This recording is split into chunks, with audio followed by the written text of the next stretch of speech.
าซ่องไอ้น้องในมาหาเบิ่งงานใหญ่งานสากเนาะรวมๆอยู่12-13 เฮกตาร์เนาะที่ลูกค้าอยากเฮ็ดเฮายังตกลงราคากันอยู่เนาะคันถ้าว่าผลตกลงก็จะได้รับเหมาอยู่ในกันน่าสิเป็นเดือนหมดเลยเนาะคันถ้าว่าได้รับเฮ็ดตัวนี้เนาะงานใหญ่หลายตัวนี้ ตามที่ลูกค้าเพิ่นให้มาเนี่ยดินดงเจ็กอย่างดีเนาะดินดงเจ็กเพิ่นสิปลูกมันในตัวนี้อลังการเลยเนาะงานใหญ่หลายเนาะจะเอาเราจักเลาะเบิ่งดินเนาะสภาพ ดินที่ว่าลูกค้าจะอยากให้ดุดให้ไทยเนาะ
ตั้งแต่ปลาอะไรมาเนาะ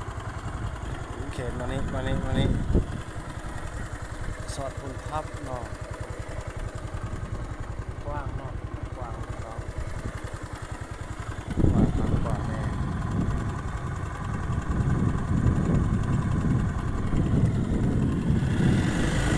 เราคงแก้ในอีกคน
แสงตา